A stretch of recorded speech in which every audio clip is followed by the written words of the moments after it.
네, 안녕하세요. 저는 방금 소개받은 그 주식회사 코드3의 최성권 이사입니다.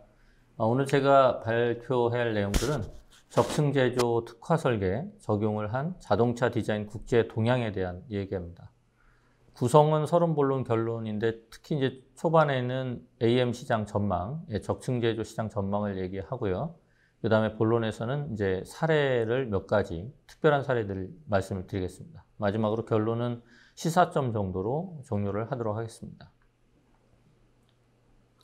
우리가 이제 클라우스 슈밥 선생님께서 말씀하신 대로 4차 산업 기술 요소들이 많아요. 그런데 오늘 얘기할 것들은 그 기술 요소 중에서 우리가 3D 프린팅이라고 하는 제조 기술의 혁신이라고 하는 적층 제조와 그 적층 제조를 통해서 자동차 산업에서 벌어지고 있는 이슈들을 다루는데 특히 설계와 시뮬레이션, 그 다음에 사례를 통해서 오늘 내용들을 정리해 드리겠습니다.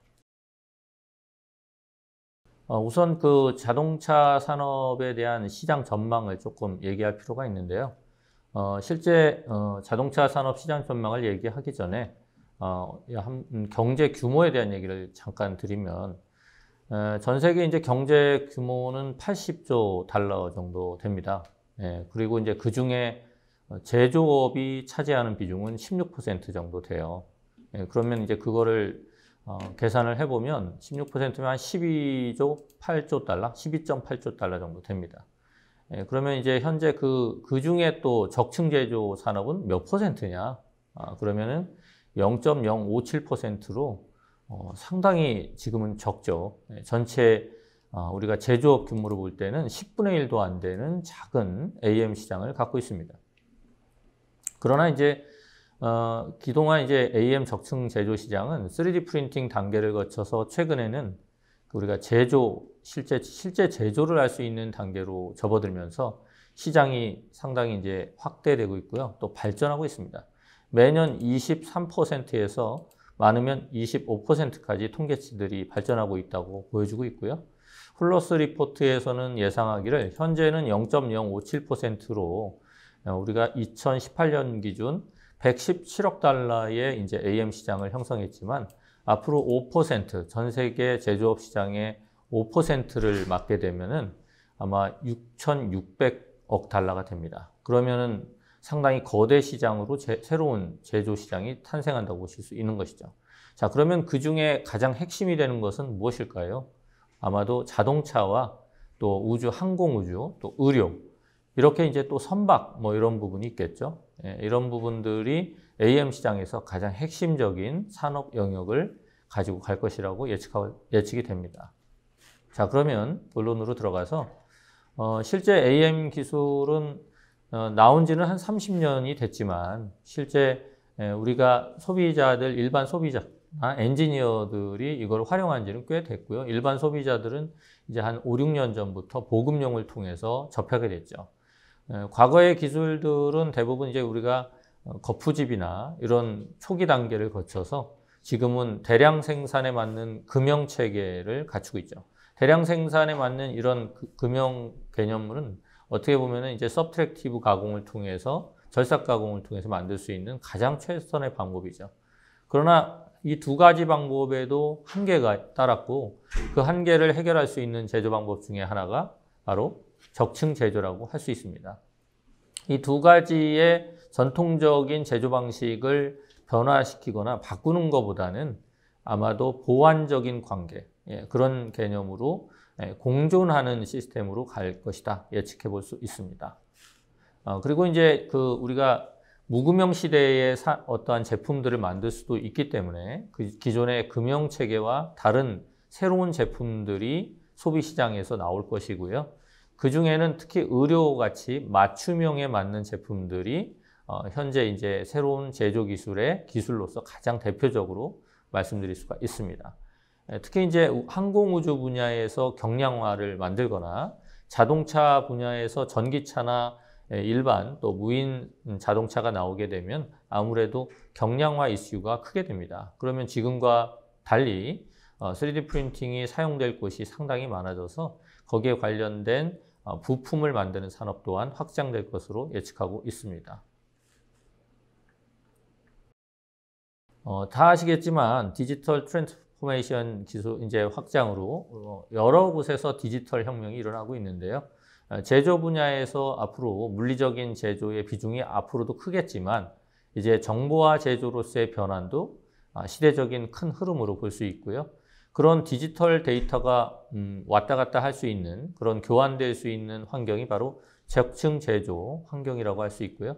그 안에서 이루어지는 것들이 대부분 정보화 제조라는 인포팩처링이라는 새로운 개념으로 이슈화될 것으로 예측할 수 있습니다. 3D 프린팅 기술은 앞서 설명드린 대로 약 30년의 시간을 갖고 있지만 그동안은 이제 소재를 개발하거나 또는 시스템을 만들고 또 안정화 작업을 하는 작업, 또 여러 가지 소재를 조금 더 좋게 보완하는 시간이었다면 이제 이 제조 시대로 접어들면서 3D 프린팅 장비들도 시스템화되고 또는 모듈화되기 시작했습니다.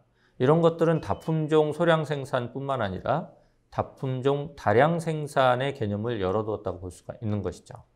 그러면 다음은 무엇일까요? 결국에는 로봇이 들어가서 조금 더 자동화된 개념으로 또는 조금 더 지능화된 개념으로 3D 프린팅 제조 환경이 바뀔 것이라는 것을 알 수가 있습니다. 가트너 하이프 사이클에서도 현재 다양한 3D 프린팅 기술을 요소 기술을 보여주고 있는데요. 보청기와 같이 거의 90%, 거의 100%에 육박하게 맞춤형 3D 프린팅으로 제조 산업이 이렇게 변화를 이루었죠. 그러면 앞으로 10년에서 20년 사이 또는 짧게는 5년 또는 더 짧게는 2년 내에 바뀔 수 있는 기술들은 3D 프린팅 요소 중에 상당히 많다고 볼 수 있고요. 오늘은 그 중에서 자동차 산업에 대해서 몇 가지 특징적인 이야기들을 풀어가겠습니다. 적층 제조를 산업에서 적용할 때 대부분 기존의 제조 방식을 가지고 왔던 또 엔지니어나 업체들 그런 경우는 대부분 제조업에서 3D 프린팅이라는 것을 실제 적용해야 될지 또 적용을 어떻게 해야 될지 망설이게 되죠. 3D 프린팅은 맞는 칼이 아니기 때문에 여러분들이 생각하는 만큼 또 3D 프린팅이 제조업에서 경쟁력을 가지기 위해서는 분명하게 3D 프린팅이 사용할 수 있는 영역을 구분해서 전략적인 비즈니스를 준비하는 것이 낫다. 그게 결국에는 경쟁력을 낼 수 있는 요소라고 볼 수 있고요. 그런 요소들을 감안해서 비즈니스를 전개하는 것이 중요하다고 보고 있습니다. 맥킨지 보고서에서도 오래전부터 예측했듯이 이 파급 효과나 경제적인 또 발전 또 다양한 부품이 실제 제품으로 만들어지는 것을 예측하고 그 시장이 커질 것이라는 것을 다양한 보고서에서 예시하고 있습니다. 적층 제조 산업은 말씀드렸다시피 연간 20%에서 23%, 많으면 25%까지 성장하고 있는데요. 엄청난 고성장보다는 점진적인 성장인데 미래 가치가 계속 상승하고 있는 산업으로 볼 수 있습니다. 적층 제조 활용 영역은 조금 있다가 자동차 영역을 다루기 때문에 대부분 앞서 말씀드린 대로 모터 사이클이나 예를 들어서 자동차 또는 에어로스페이스 같은 항공우주, 메디칼, 일반 소비재 제품 쪽, 또 최근에는 군사 무기류 쪽에 또 3D 프린팅 적층 제조 솔루션들이 많이 활용되고 있습니다. 딜로이트 연구 보고서를 기반으로 해서 제가 분류를 한번 해봤는데요. 기존의 이제 자동차 산업에서 3D 프린팅은 이제 대부분 모형을 만들거나 파일로 샘플을 만들고 또는 몰드를 만들고 또 하나는 지그를 만들거나 이런 개념으로 썼어요. 그 다음에 조금 더 이제 투자를 하신 기업에서는 대부분 이제 2차적으로 주물을 뜨는 데 사용했죠. 그런데 앞으로는 어떠냐? 이제 앞으로의 미래라고 되어 있는 여기 보이시죠? 퓨처라고 되어 있는 곳을 보시면 그렇게 미래도 아닌 것 같습니다. 현재 어떤 식으로 자동차 산업에서 적층 제조 기술이 이용되고 있느냐를 보면 다양한 이제 쿨링 채널 같은 거 금형 안에서도 이루어지고 부품 안에서도 이루어지죠. 기존의 방법으로 만들기 어려운 부품에 쿨링 채널을 만들 수 있고 또 자동차 부품들을 수만 개, 수십만 개를 만들 수 있는 이제 준비들이 되어가고 있습니다.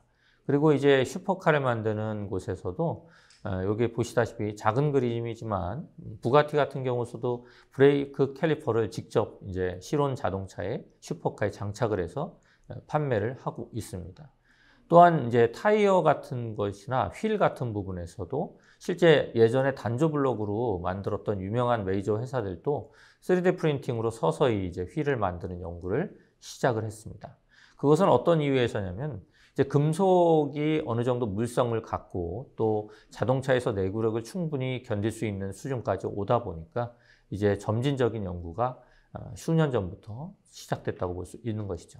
또한 양산차에까지 완벽하게 대량으로는 하지 못하지만 로컬 모터스 같이 작은 자동차 회사들이 또는 마이크로 팩토리들이 생겨서 지역적으로 또는 소비자가 원하는 맞춤형 자동차를 만드는 시기가 이미 도래했고 그런 시장들이 조금씩 만들어져 있습니다.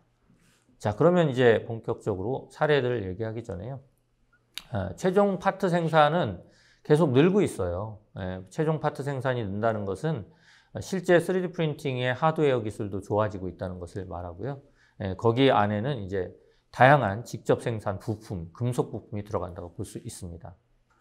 자, 그래서 스마트텍이나 이런 데서 분석한 것들 또는 다양한 기술들, 분석 자료를 보면 실제 하드웨어뿐만 아니라 직접 생산을 할 때 쓰는 소프트웨어나 또는 부품 생산을 위한 장비들이 적극적으로 미래에도 생산 판매가 될 것으로 예측하고 있습니다.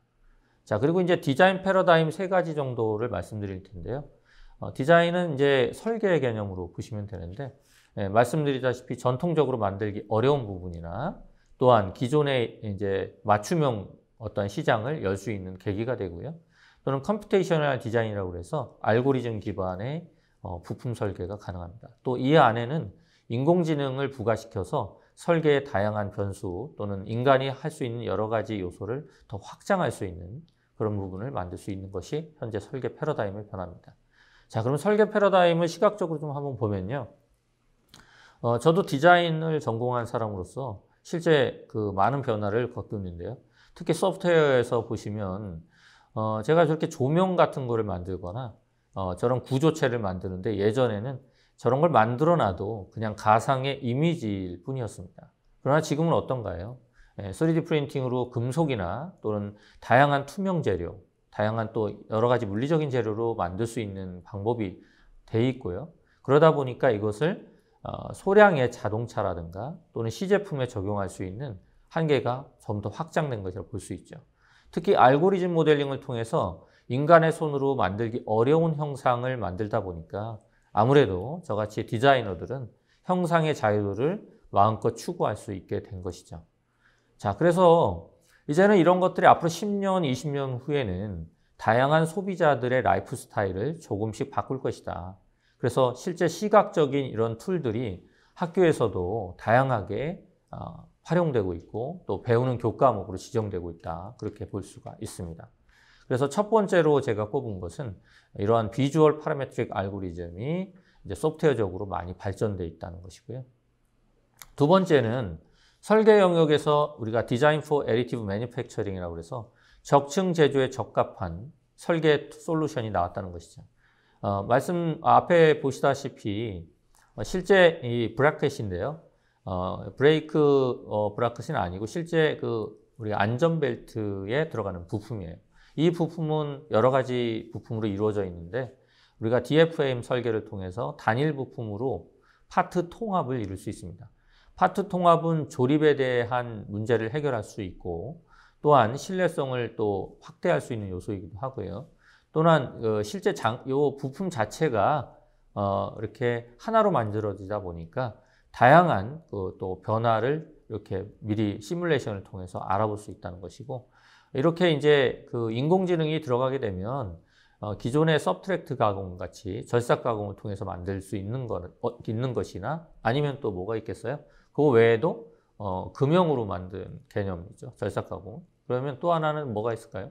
3D 프린팅으로만 제조될 수 있는 것. 아니면 두 가지를 공존할 수 있는 것이 인공지능에 의해서 선별돼서 시각적으로 보여진다는 것이죠. 그래서 우리가 이거를 제너러티브 디자인이라고도 하는데 부르는 뭐 그 기업마다 소프트웨어를 명칭을 조금씩 달리하고 있어서 약간 혼란스러울 수 있지만 중요한 것은 DFM 적층 설계에 있어서 이런 부분은 아주 매우 중요한 이제 설계 방법적으로 중요한 요소를 할 수 있습니다. 자, 그래서 제너러티브 디자인 마켓은 뭐 상당히 앞으로도 큰 시장으로 규모가 커질 것이고요. 결국엔 이 소프트웨어를 말하는 것이죠. 자, 그 다음에 또 하나는 해석 시뮬레이션이라고 볼 수 있는데요. 해석 시뮬레이션은 과거에도 엔지니어들이 열심히 했지만 최근에는 비주얼라이제이션이 상당히 시각화가 잘 되고 있습니다. 그리고 그 정확도도 높고 예전에는 굳이 모형을 다 만들어서 테스트를 했다면 이제는 가상에서 컴퓨터상에서 어지간한 시뮬레이션을 다 할 수 있기 때문에 특히 이제 3D 프린팅으로 금속 제품을 제종할 때 설계를 해놓고도 바로 뽑았을 때 문제가 생기겠죠. 그래서 아무래도 열 변형이라든가 다양한 것들을 시뮬레이션을 통해서 안전하게 체크함으로 해서 생산성을 높일 수 있고 엔지니어의 실수나 또는 제품의 정확성을 높일 수 있는 것입니다. 자, 그럼 사례들을 한번 보시겠습니다. 해외 사례는 너무 많아가지고 대표적인 사례들, 이건 되게 올드한 차지만 실제 전기차로 만들어졌고요. 어떻게 보면은 홍보용으로 만들었다고 보시면 됩니다. 폭스바겐에서 만든 제너러티브 모델링 같은 경우는 여기 보시다시피 휠. 네, 이거는 이제 예전엔 같았으면 이제 이런 구조를 주물로 뜨기가 쉽진 않아요. 그런데 3D 프린팅으로 만들게 되면은 이제 내가 원하는 형상들을 정확하게 만들 수 있고요. 최소한의 재료로 만들어진다는 것. 그래서 에코시스템에 들어간다고 볼 수 있고요. 또 이 안에 있는 뭐 핸들이라든가 여러 가지 요소들을 이렇게 폭스바겐에서 앞으로 적층 제조 설계가 어떻게 이런 자동차에 쓰일 것인지. 네, 여기 보면은 시트를 받치고 있는 이런 받침대조차도 경량화를 처리한 것이죠. 중요한 것은 저런 모양이 중요한 것보다는 경량화를 몇 % 추구해서 자동차의 에너지 효율을 확대하고 연장시키느냐. 네, 그런 것이 중요하다고 볼 수 있습니다. 네, 그래서 해크로드 같은 회사들도 스페이스 프레임 전체를 인공지능에 의해서 프레임을 설계해서 DFM 기술로 또 출력하고 그걸 시제품으로 만드는 그런 작업을 활발히 하고 있습니다. 자, 그 다음에 이제 잘 아시다시피 레티스 구조죠. 네. 물건 전체를 살빼기로 할 수 있지만 부분적으로 이렇게 그라데이션을 줘가지고 필요한 부분만 또는 또한 강성이 더 요구되는 부분은 전략적으로 그 시뮬레이션을 통해서 더 강하게 만들 수 있는 이런 레티스 구조들. 그 다음에 이제 풀링 채널. 기존에 있는 금형 기술로는 만들기가 불가능한 이런 것들을 이제 금속으로 자동차 항공우주 쪽에서 만들 수 있다는 것이죠.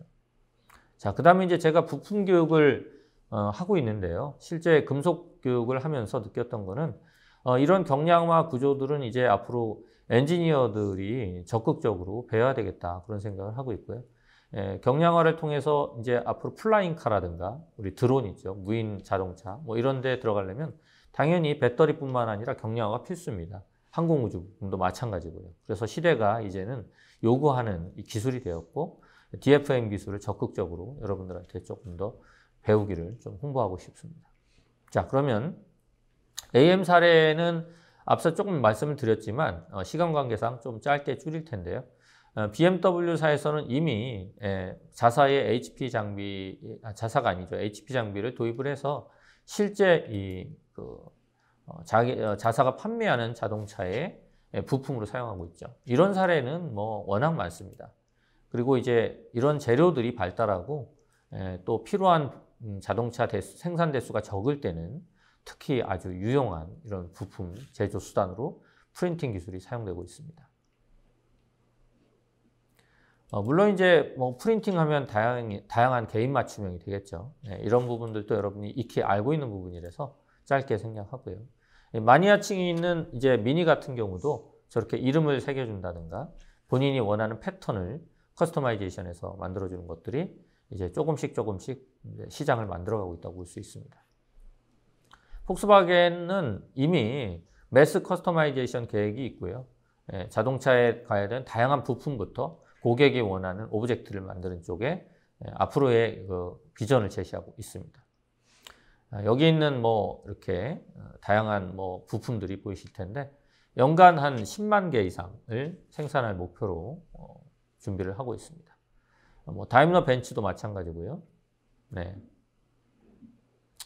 그 다음에 이제 다임러 벤츠에서 특히 이제 트럭하고 또 저렇게 이제 버스가 있는데 1000개가 넘는 버스 한 대에도 구성품을 저렇게 3D 프린팅으로 직접 만들어서 그 안에 넣어서 이제 판매하는, 이미 이제 전 세계적으로 자동차에 플라스틱, 내구성 있는 플라스틱 이렇게 프린팅 적층 제조물을 만들어서 장착해서 실차에 적용하는 사례는 상당히 많다고 볼 수 있죠.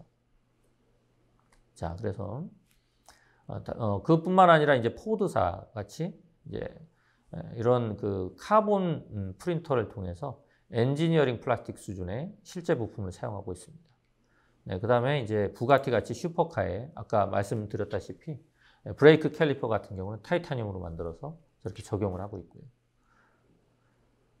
자, 그 다음에 이제 HRE 같이 단조 블록을 만들었던 곳에서 실제 이제 금속으로 휠을 만들고 있고요.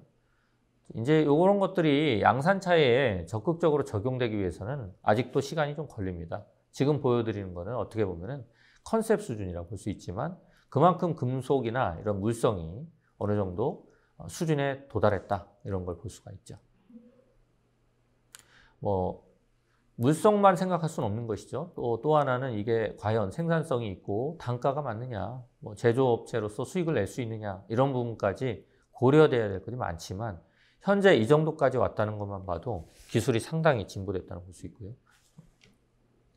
여기 보시다시피 제가 도표를 만들어 봤어요. 적층 제조 기술이 자동차 산업에서 현재 위치를 볼 수 있는데요. 2010년도에 이제 프로토타입 수준의 3D 프린팅으로 전기차를 만들거나 에탄올 엔진을 만들어서 했었는데 지금은 어디까지 왔느냐면 이제 휠에까지 적용되고 실제 올리 같은 이런 전기차의 전체 프레임을 만들거나 차체의 기본적인 부품을 다 3D 프린팅으로 제조하고 있습니다. 운영이 되고 있는 것이죠.